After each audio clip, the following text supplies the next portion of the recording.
currently part of the transport team that is responsible for an inmate by the name of Robert Allen, who's also been listed as a state witness in the case of State of Florida versus 3 co-defendants for the homicide of Xxxtentacion. Yes, I've been assigned with the transport of Mr. Robert Allen. Have you been with Mr. Allen since, I believe it was Monday, as part of his transport team to assist in getting him here for trial? Yes. Okay. Is there an incident that happened today on February 9th that you alerted the state attorney's office to regarding some comments, threats, or however intimidation that was made by one of the co-defendants directed specifically at Mr. Allen? Yes. Who was the co-defendant or co-defendants that was involved in this incident? The co-defendant that we can identify as Mr. Newsom. Okay. And what is it that, tell us what it is that you notified the state with. What happened? As directed by Your Honor, Mr. Robert Allen was supposed to come up here first. But as the procedures and normal operations of the jails, they usually pull the court docket kind of early, so unfortunately the defendants were in the holding area before we could come up here. And if I just may, when you say defendants, who were the defendants that were in the holding area? The only one I know of now is Mr. Newsom. Okay. So he was in the holding area, and then what happened next? We notified the Braves that we're coming up with the high profile so they can secure it, lock everybody down. They put these drapes on the windows, try to clear the hallway. As we're making our way over here, what we can hear is Mr. Newsom yell out. There he is working with the police. He's the popo. Also said, you're working with the white man now. And those are the comments.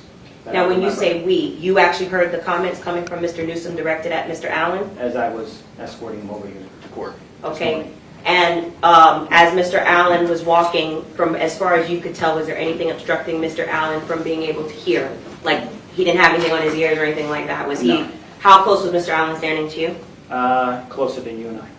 Okay. And right now, how many feet would you say we are apart from? We were over 3.5.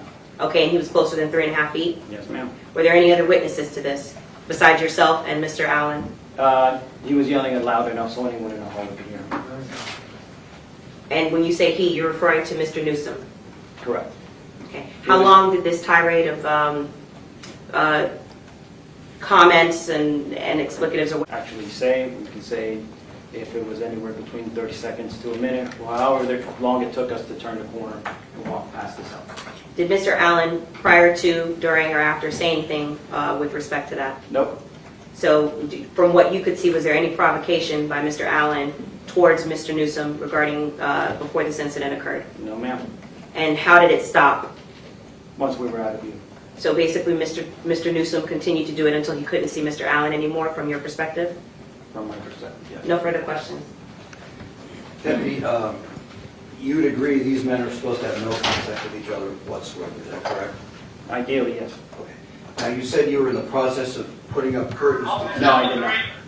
Or what? I did not put out curtains, no. No, but you said it was, guys were in the process of doing that when he No. walked by? No, the way you're saying it is incorrect. Explain to me what you were telling us about. The curtains were already up Okay, so before we got down there. That's As so we're that- walking down the hallway, as if I'm walking to you, that's where Newsom's cell was.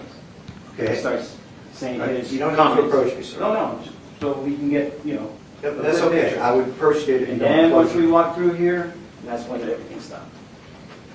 Okay, so you're saying Newsom could see Through the cracks, yes, of the doors. through the cracks, and But how? they're not very solid. Okay, so how do you know Mr. Newsom is the person that made these statements? How many people were in that holding cell? He was in the holding cell by himself. There was only one. Okay, and how do you know that?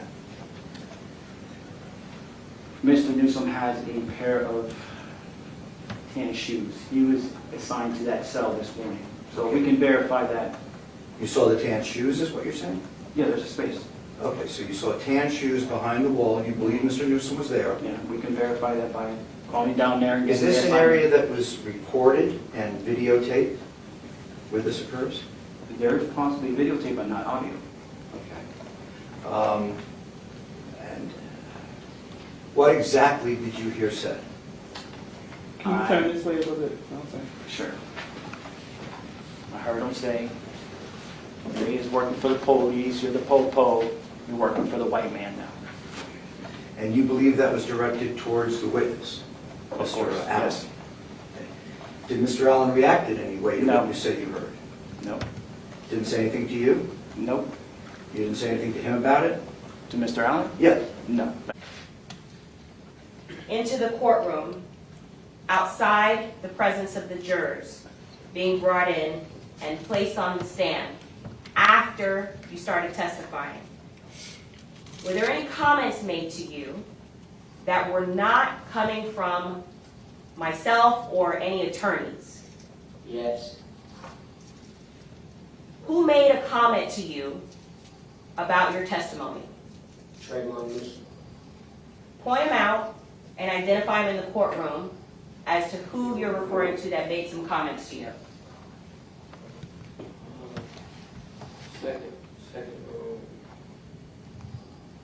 he had a blue suit, Okay, there's two people wearing a blue suit. What race is he? black, And is he seated on the end, middle? in the middle. Okay. And who's that you're pointing out to? Trayvon Newsom.